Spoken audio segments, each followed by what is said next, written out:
فلسفہ مغرب کی تاریخ بائی برٹرینڈ رسل پارٹ 5۔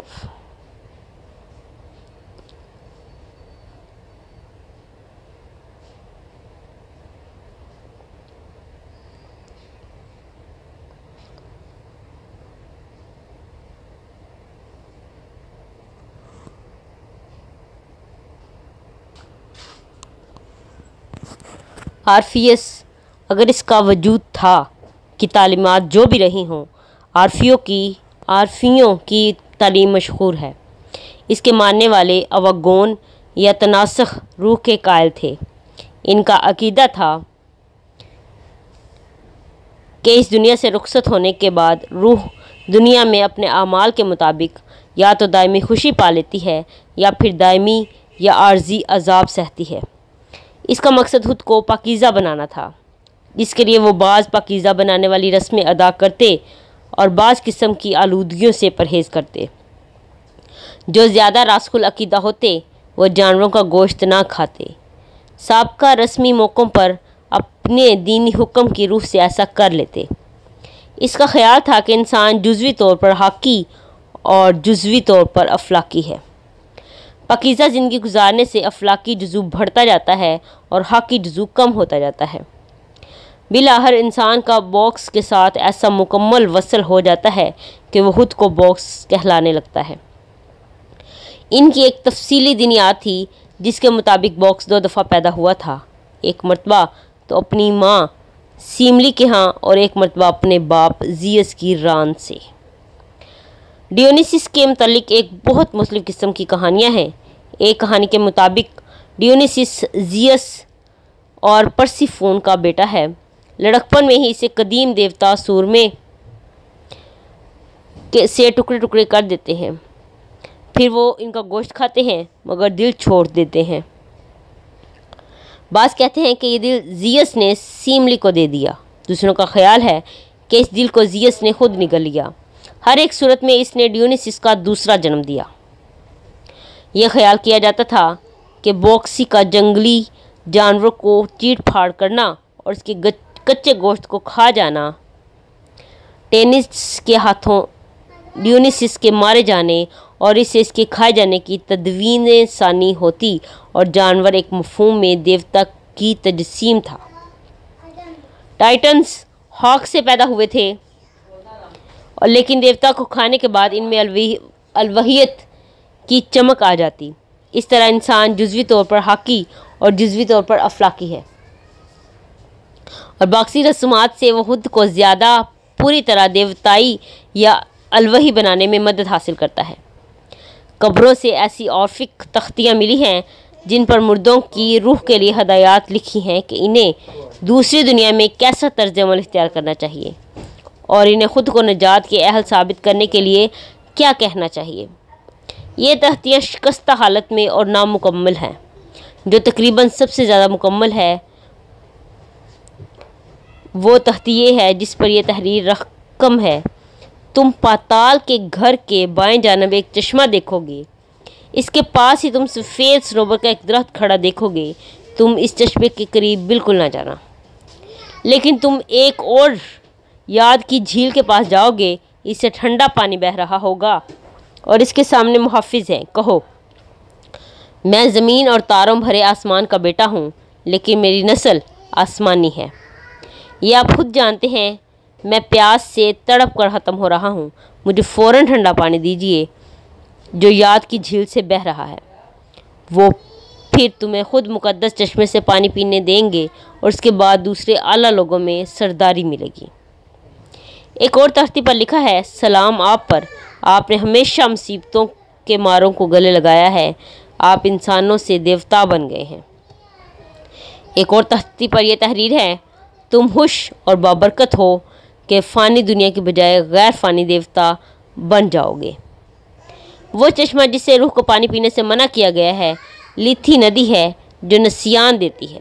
دوسرا چشمہ نیموسائن یادداشت ہے۔ دوسری دنیا میں اگر روح کو نجات پانا ہے تو اسے بھولنا نہیں چاہیے، بلکہ اس کے برعکس اسے ایسی یاد رکھنی چاہیے جو فطری سے بھی بالا تر ہو۔ عارفک لوگوں کا ایک ایسا زاہد زاہد راہبوں کا فرقہ تھا۔ اس کے لیے شراب ایسی ہی محض ایک علامت تھی جسے بعد ازاں مسیحیوں کے لیے عشاء ربانی، انہیں جس بے خودی کی تلاش تھی وہ جذب ہونے یعنی دیوتا کے ساتھ وصل کی آرزو تھی۔ ان کا خیال تھا کہ معرفت کے علم کا حصول صرف اسی طریقے سے ممکن ہے، عام طریقوں سے نہیں۔ یونانی فلسفے میں یہ صوفیانہ عنصر فیثاغورس کے ہاتھوں میں شامل ہوا۔ فیثاغورس عارفک مسلک کا ایسا ہی مسلک تھا جیسا کہ آفیس ڈیونیسیس کے مذہب کا۔ عارفک عنصر فیثاغورس سے ہوتا ہوا افلاطون کے فلسفے میں در آیا، اور پھر افلاطون سے بہت بعد کے اس فلسفے میں جو کسی طور سے بھی مذہبی تھا۔ جہاں بھی عارفک مسلک کا اثر رہا وہاں یقیناً باکسی عنصر زندہ ہے۔ ان میں ایک نسوانیت تھا۔ یہ عنصر فیثاغورس میں بہت ہے۔ افلاطون اس معاملے میں اتنا دور گیا ہے کہ اس نے عورتوں کے لیے مکمل سیاسی مساوات کا دعویٰ کیا ہے۔ فیثاغورس کہتا ہے عورتیں جنسی لحاظ سے فطری طور پر زیادہ پارسا ہوتی ہیں۔ دوسرا باکسی عنصر شدید جذبات کا احترام تھا۔ یونانی المیہ نے ڈیونیسیس کی روایات سے جنم لیا ہے۔ یوریپیڈیز نے عارفیت کے دو بڑے دیوتاؤں ڈیونیسیس اور ایروس کی خصوصی تعظیم و تکریم کی ہے۔ وہ روکھے پھیکے پر خود صحیح بات تمیز شخص کو عزت کی نگاہ سے نہیں دیکھتا۔ اس کے المیوں میں ایک شخص کا انجام یا تو دیوانگی پر ہوتا ہے یا اس کی مذمت دین کی وجہ سے دیوتاؤں کی ناراضی کے باعث المناک صورت میں ہوتا ہے۔ یونانیوں کے متعلق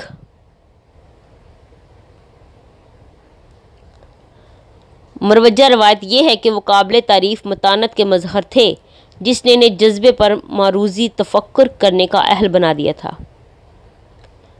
وہ جذبے کے خارجی حسن کو محسوس کرتے لیکن خود پرسکون رہتے۔ یہ ایک بہت یک طرفہ خیال ہے۔ یہ شاید ہومر، سوفوکلیز اور ارسطو کے درمیان صحیح ہے، لیکن یہ خیال یقیناً ان یونانیوں کے متعلق صحیح نہیں ہے جو بلا واسطہ یا بالواسطہ باکس یا عارفک اثرات سے متاثر تھے۔ ایلیوسس میں جہاں ایلیوسیائی پراسرار رسومات یونان کے سرکاری مذہب کا مقدس حصہ تھیں ادا ہوتیں، ان میں سے ایک حمد یوں گائی جاتی: تمہارے مے کے پیالے کو لہرا کر اونچا کرنے کے ساتھ، تمہاری دیوانہ بنا دینے والی عیش و نشاط کے ساتھ ایلوسس کی پھولوں بھری وادی میں تم آؤ۔ باکس پائن مرحبا خوش آمدید۔ یوریپیڈیز کے ڈرامے بیکی میں باکسی پجاریوں کا کورس مشترکہ گیت شاعری و وحشت کا ایک ایسا اتصال پیدا کرتا ہے جو متانت کے قطعی خلاف ہے۔ وہ ایک جنگلی جانور کے ایک عضو کو الگ الگ چیڑ پھاڑ کر کے اور اسی وقت اسے کچا کھا کر خوشی مناتے ہیں۔ کس قدر خوشی کی بات ہے پہاڑوں پر تھکا دینے والی دوڑ میں جھپٹا، جب مقدس غزال کی جلد باقی رہ جاتی ہے اور باقی سب کچھ بہاؤ میں بہہ جاتا ہے، تیز سرخ چشمے سے لذت اٹھاتا، چیرے ہوئے پہاڑی بکرے کے خون سے جنگلی جانور کو شان سے پھاڑ کر کھانا، جہاں پہاڑ کی چوٹی پر دن نکلتا ہے، فریجیا اور لیڈیا کے پہاڑوں پر جانا جہاں برومیاس کو راہ جاتی ہے۔ ڈیویسس کے بہت سے ناموں میں ایک برومیاس بھی تھا۔ پہاڑ پر باکسی پجاریوں کا رقص محض تند و تیز آتش مزاجی نہ تھی، بلکہ ایک تہذیبی تفکرات کے بوجھ سے غیر انسانی حسن اور ہوا کی آزادی اور ستاروں کی آزادی کی جانب فرار تھا۔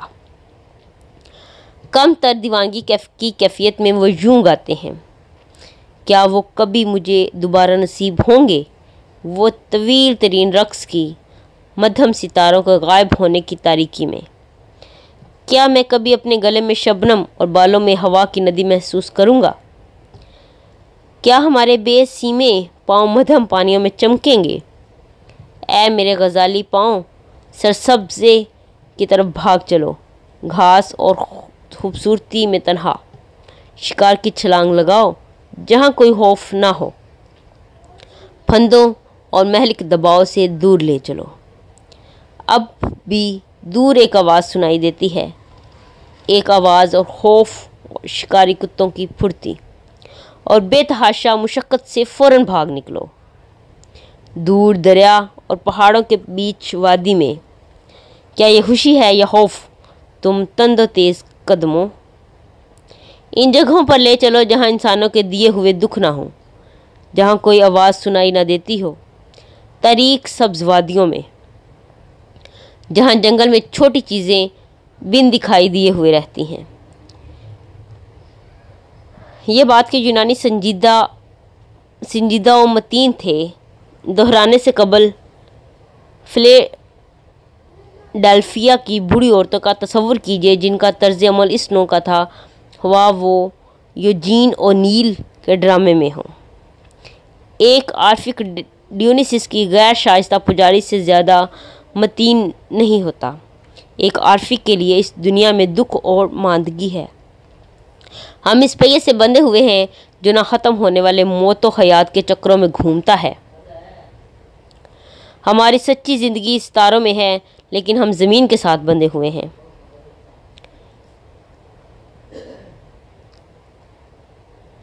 صرف پاکیزگی، ترک دنیا اور زاہدانہ درویشانہ زندگی کے ذریعے ہم اس پہیے سے نجات اور بالآخر دیوتا کے ساتھ وصل سے انتہائی مسرت پا سکتے ہیں۔ یہ ان لوگوں کا نظریہ نہیں ہوتا جن کے لیے زندگی آسان و خوشگوار ہوتی ہے، یہ نظریہ اس روحانی نیگرو کا ہے۔ میں خدا کو تمام دکھ و مصائب سناؤں گا جب میں گھر پہنچوں گا۔ تمام یونانی تو نہیں، لیکن ان کی اکثریت شدید جذباتی، ناہوش اور دوسرے سے برسر پیکار رہتے تھے۔ ان کا دامن ایک طرف تو عقل کھینچتی اور دوسری طرف شدید جذبات۔ وہ تصور میں جنت کا تخیل رکھتے، لیکن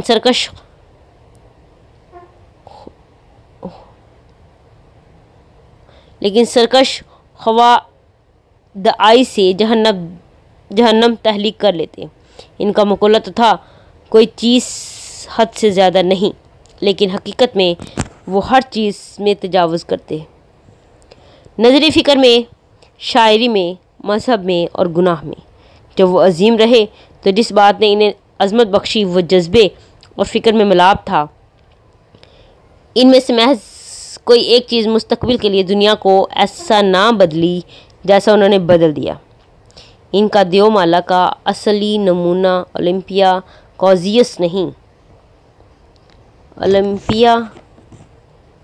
کازیوس نہیں بلکہ پرومیتھیوس ہے جو آسمان سے آگ لایا، جس کا صلہ اسے ابدی عذاب ملا۔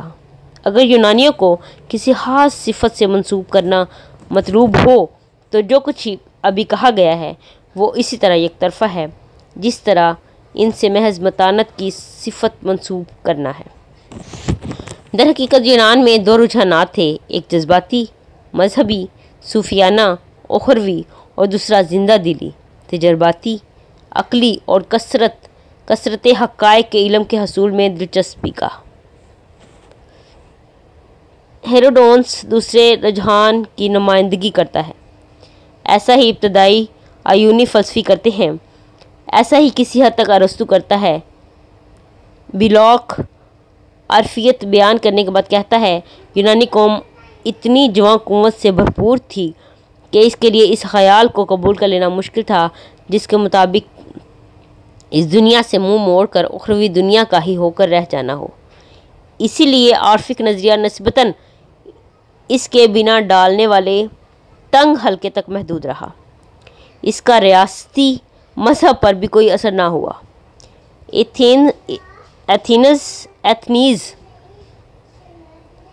ایتھنز جیسی ان ریاستوں میں بھی اس کی پذیرائی نہ ہوئی جن میں اس کی پراسرار رسومات ریاستی سرپرستی میں قانونی طور پر منائی جاتی تھیں۔ پورے 1000 سال کے بعد ایک مختلف دینیاتی لباس میں ان خیالات نے یونانی دنیا میں فتح پائی۔ یہ بیان واضح طور پر مبالغہ آرائی ہے، خصوصاً ان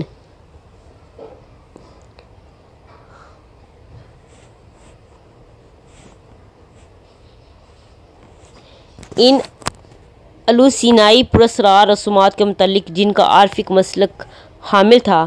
صاف صاف بات تو یہ ہے کہ مذہبی مزاج والے لوگوں نے عارفک مسلک قبول کر لیا اور عقل پسندوں نے اس سے منہ موڑ لیا۔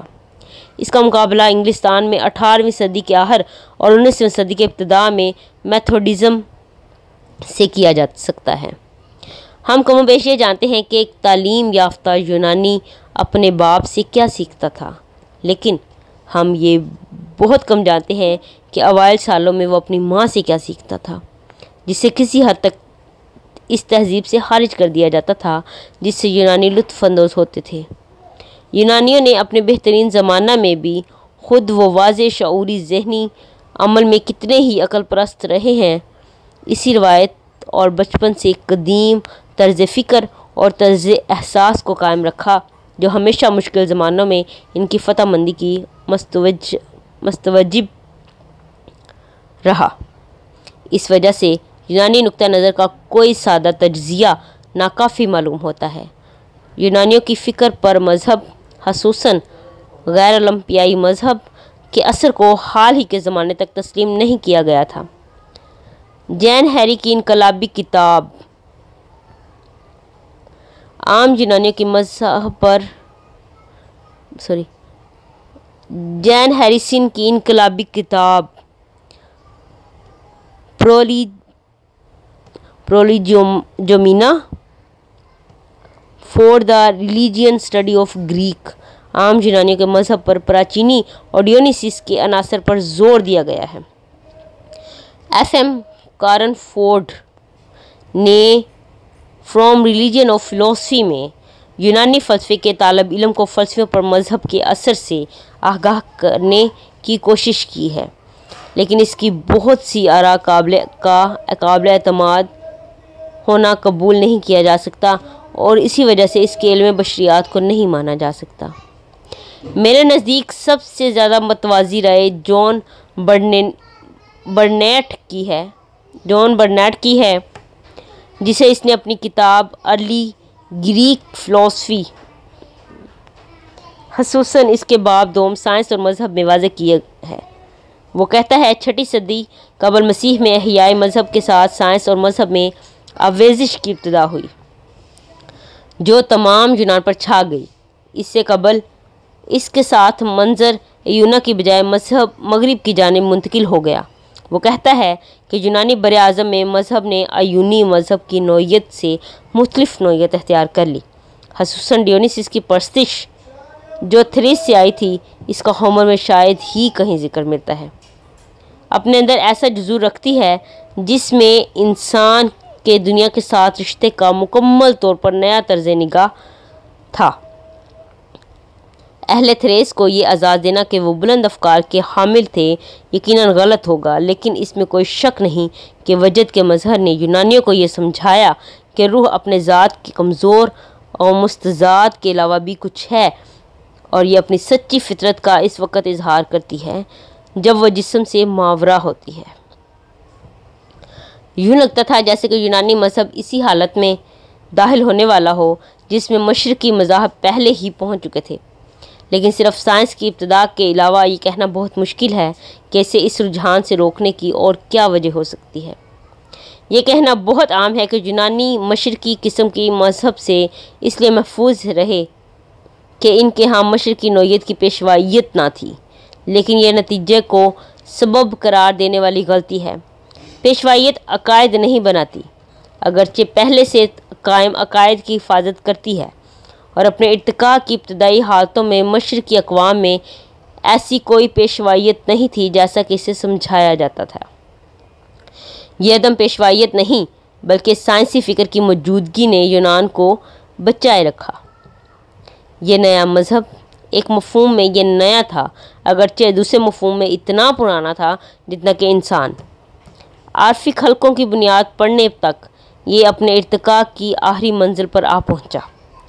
جہاں تک ہم دیکھ سکتے ہیں اس کا ابتدائی گر ایٹیکا تھا، لیکن یہ خاص طور پر جنوبی اٹلی اور سسلی میں غیر معمولی صورت کے ساتھ پھیلے۔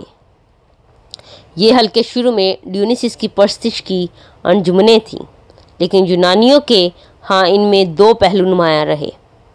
وہ مذہبی سند کے لیے الہام کو قدر کی نگاہ سے دیکھتے اور خود ساختہ حلقوں میں منظم ہوئے۔ وہ نظمیں جن میں ان کی بنیاد تھی تھریس کے آرفیس سے منسوب کی گئیں۔ آرفیس خود پاتال میں اتر گیا تھا، اس لیے اخروی دنیا میں بے جسم روح کے لیے اسے گھیر لینے والے خطرات سے بچانے والا بااعتماد رہنما خیال کیا گیا ہے۔ برنیٹ مزید یہ کہتا ہے کہ عارفک اعتقادات اور اسی زمانے میں ہندوستان میں پھیلے ہوئے اعتقادات میں نمایاں مشابہت پائی جاتی ہے، اگرچہ وہ یہ بھی خیال کرتا ہے کہ ان دونوں میں کوئی ربط نہیں ہو سکتا۔ پھر وہ لفظ بدمستی کے صحیح معنوں کی طرف آتا ہے۔ عارفک اس سے حلف یا استباق کے مفہوم میں استعمال کر لیتے ہیں، اور وہ سمجھتے ہیں کہ اس کے ماننے والے کی روح پاک ہو جاتی ہے اور پیدائش کے چکر سے نجات پا لیتی ہے۔ عارفک ماننے والوں نے اولمپیائی فرقوں کے پادیوں کے برعکس ایسے ادارے قائم کیے جنہیں چرچ کہا جا سکتا ہے۔ یہ ایسی مذہبی جماعتیں تھیں جن میں نسل اور جنس کی تفریق کے بغیر کوئی ان کی مروجہ رسم ادا کر کے ان میں باقاعدہ شامل ہو سکتا تھا، اور ان کے اثر سے فلسفے کا تصور طرز حیات کی حیثیت سے ابھرا۔ باب نمبر 2، ملیتی مکتب، دی ملین اسکول۔ طلبہ کے لیے فلسفہ کی ہر تاریخ میں جس پہلی بات کا ذکر کیا جاتا ہے یہ ہے کہ فلسفہ کی ابتدا تولیس سے ہوئی۔ اس کا کہنا تھا کہ ہر شے پانی سے بنی ہے۔ ایک مبتدی کے لیے یہ بات مایوس کن ہے، کیونکہ وہ فلسفہ کی وہ تعظیم محسوس کرنے کی جدوجہد کر رہا ہے، شاید وہ زیادہ شدید نہیں جس کی وہ نصاب سے توقع کرتا معلوم ہوتا ہے۔ تاہم پھر بھی تولیس کی تعظیم لفظ فلسفی سے جدید مفہوم کی نسبت ایک سائنسدان کی حیثیت سے زیادہ ہے۔ تولیس ایشیائی کوچک میں ملیتس کا باشندہ تھا۔ ملیتس ایک امیر تجارتی شہر تھا جس میں غلاموں کی وافر آبادی تھی اور آزاد باشندوں میں امیروں اور غریبوں کے مابین تلخ طبقاتی کشمکش تھی۔ ملیتس کے لوگ شروع میں فاتح تھے اور انہوں نے اشرافیہ کے بیوی بچوں کو قتل کر دیا تھا۔ بعد ازاں اشرافیہ غالب آ گئے، انہوں نے جلتی ہوئی شمعوں سے شہر کی کھلی جگہوں کو روشن کر کے مخالفین کو زندہ جلا دیا۔ تولیس کے زمانے میں ایشیائی کوچک کے یونانی شہروں میں بھی یہی صورتحال غالب ہوئی تھی۔ ایونیا کے دوسرے تجارتی شہر کی طرح ملیتس میں بھی 7ویں اور 6ٹھی صدیوں کے دوران نمایاں معاشی اور سیاسی تبدیلیاں رونما ہوئی تھیں۔ ابتدا میں سیاسی قوت جاگیرداروں کے پاس تھی، لیکن یہ آہستہ آہستہ دولت مند تاجروں کے ہاتھ آ گئی۔ ان کی جگہ ایک آمر نے لے لی جس نے جیسا معمول تھا جمہوری پارٹی کی مدد سے اقتدار پر قبضہ کر لیا۔ یونانی شہروں کے مشرق کی جانب لیڈیا کی بادشاہت تھی، لیکن نینوا کے زوال 606 ء تک ان کے ساتھ تعلقات دوستانہ رہے۔ اس کے بعد لیڈیا نے اپنی توجہ مغرب کی طرف کی، لیکن ملیتس خصوصاً کروسس کے زمانے تک تعلقات خوشگوار رکھنے میں کامیاب رہا۔ کروسس لیڈیا کا آخری بادشاہ تھا جسے سائرس نے 546 ء میں فتح کر لیا۔ مصر کے ساتھ بھی تعلقات بہت اہم تھے۔ یہاں کے بادشاہ کا انحصار یونانی تنخواہ دار فوج پر تھا اور یونانی تجارت کے لیے چند شہر بھی محسوس تھے۔ مصر میں پہلی یونانی آبادی ایک قلعہ تھی جس پر ملیتی فوج کے ایک دستے نے قبضہ کر لیا، لیکن اہم ترین آبادی ڈیفنی میں 560 سے 610 ء کے دوران ہوئی۔ یرمیا اور دیگر بہت یہودیوں نے نبوکدنضر سے بھاگ کر پناہ لی۔ یرمیا باب 8۔ لیکن اگرچہ مصر یقیناً یونانیوں پر اثر انداز ہوا، لیکن ہمارے خیال میں نہ یہودیوں اور نہ ہی یرمیا نے نیم متشلق اہل ایوینیا سے خوف کے علاوہ کچھ اور محسوس کیا۔ جہاں تک تالیس کے زمانے کا ذکر ہے، اس کا جیسے کہ ہم نے دیکھا کہ بہترین ثبوت اس سورج گرہن کی پیش گوئی ہے جو ماہرین فلکیات کے مطابق یقیناً 585 قاف میں واقع ہوا۔ دوسرا ثبوت اس کی وہ باتیں ہیں جو تقریباً اسی زمانے میں ہوئیں۔ سورج گرہن کی پیش گوئی کرنا اس کی غیر معمولی ذہانت کا ثبوت نہیں ہے۔ ملیتس کی لیڈیا سے قرابت تھی اور لیڈیا کی بابل سے تہذیبی تعلقات تھے، اور بابلی ماہرین فلکیات نے دریافت کر لیا تھا کہ گرہن تقریباً 19 سالوں کی گردش کے بعد رونما ہوتے ہیں۔ وہ چاند گرہن کی پیش گوئی بڑی کامیابی سے کر لیتے تھے، لیکن جہاں تک سورج گرہن کا تعلق ہے، ان کے آڑے یہ حقیقت آ جاتی تھی کہ سورج گرہن ایک جگہ تو دکھائی دیتا ہے لیکن دوسری جگہ نہیں۔ نتیجتاً انہیں صرف یہ علم ہو سکا کہ یہ تاریخیں ایسی ہیں، ان پر باہر نکل کر دیکھا جائے کہ گرہن لگا ہے یا نہیں، اور غالباً تالیس صرف اتنا ہی جانتا تھا۔ نہ تو تالیس اور نہ ہی دوسروں کو یہ علم تھا کہ گردش کیوں ہوتی ہے۔ کہا جاتا ہے کہ تالیس نے مصر کا سفر کیا اور وہاں سے یونانیوں کے لیے علم ہندسہ لایا۔ مصریوں کے پاس جو علم ہندسہ تھا وہ محض تجربے کا حاصل اور انگلیوں پر شمار کر لینا تھا، اور یہ ماننے کی کوئی وجہ نہیں ہے کہ تالیس نے استخراجی ثبوت پا لیے تھے جیسے کہ بعد کے یونانیوں نے دریافت کیے۔ یوں لگتا ہے اس نے یہ دریافت کیا تھا کہ زمین پر دو نقطوں کا مشاہدہ کر لینے سے سمندر میں جہاز کے فاصلے کا حساب کس طرح لگایا جاتا ہے، اور اہرام کے سائے کی لمبائی اور اہرام کی بلندی کا کیسے اندازہ لگایا جا سکتا ہے۔ اقلیدس کے اس کے بہت کلیے اس سے منسوب کیے جانے لگتے ہیں، لیکن شاید ایسا غلط کیا جاتا ہے۔ وہ یونان کے 7 داناؤں میں سے ایک تھا۔ ان میں ہر ایک اپنے کسی دانائی کے قول کے سبب مشہور تھا۔ یہ خیال کرنا غلط ہے کہ اس کا قول تھا پانی بہترین ہے۔ بقول ارسطو اس کا خیال تھا کہ اصل کائنات پانی ہے جس سے تمام باقی اشیاء بنی ہیں، اور اس کا یہ بھی کہنا تھا کہ زمین پانی پر ٹھہری ہوئی ہے۔ ارسطو اس سے متعلق یہ بھی کہتا ہے کہ اس نے کہا تھا کہ مقناطیس اپنے اندر روح رکھتی ہے کیونکہ یہ لوہے کو حرکت کر دیتی ہے۔ مزید یہ تمام اشیاء دیوتاؤں سے لبریز ہیں۔ یہ بیان کہ ہر شے پانی سے بنی ہوئی ہے ایک سائنسی مفروضہ سمجھا جانا چاہیے، اور یہ کسی طرح بھی مکانہ نہیں۔ 25 سال پہلے یہ نظریہ تسلیم کر لیا گیا ہے کہ ہر شے ہائیڈروجن سے بنی ہوئی ہے جو کہ 2/3 پانی ہے۔ یونانی اپنے مفروضے جلد بازی میں پیش کر دیتے، لیکن ملیتی مدرسہ تجرباتی طور پر ان کی تصدیق کے لیے تیار رہتا۔ تالیس کے متعلق اتنا کم معلوم ہے کہ اس کے متعلق پوری تسلی کے ساتھ اسے سمجھا نہیں جا سکتا، لیکن ملیتس میں ان کے جانشینوں کے بارے میں زیادہ کچھ جانا جاتا ہے، اور یقیناً قیاس معلوم ہوتا ہے کہ انہوں کا زاویہ نگاہ اسی سے آیا تھا۔ اس کا فلسفہ اور سائنس دونوں نار سیدھا ہیں، لیکن دونوں ایسے تھے کہ انہوں نے فکر اور مشاہدے کی تحریک بخشی۔ تالیس کے متعلق بہت کہانیاں ہیں، لیکن میں نہیں سمجھتا کہ میرے بیان کردہ حقائق سے زیادہ کچھ معلوم ہے۔ بعض کہانیاں دلچسپ ہیں۔ مثلاً ارسطو اپنی کتاب سیاسیات میں ایک یوں بیان کرتا ہے: اسے غربت کا طعنہ دیا جاتا تھا، جس سے یہ ظاہر ہوتا تھا کہ فلسفہ بیکار ہے۔ کہانی کے مطابق اپنے ستاروں کے علم سے اس نے موسم سرما میں ہی یہ جان لیا تھا کہ آئندہ سال زیتون کی فصل بہت زیادہ ہوگی۔ رقم کی تھی اس لیے اس نے چیاس اور ملیتس میں زیتون کے تمام بیلنوں کے استعمال کے لیے اپنا روپیہ جمع کرا دیا۔ اس نے کم قیمت پر انہیں کرائے پر لے لیا کیونکہ اس کے خلاف کسی نے بولی نہ دی۔ جب فصل کا موسم آیا تو ان تمام بیلوں کی فوری اور اچانک بہت ضرورت پڑی، تو اس نے ان سے منہ مانگی رقم لے کر کرایہ پر اٹھا دیا اور یوں خوب روپیہ کمایا۔ اس طرح اس نے دنیا کو ثابت کر دیا کہ فلسفی اگر چاہیں تو آسانی سے امیر بن سکتے ہیں، لیکن ان کی بلند نظری کسی اور نوع کی ہوتی ہے۔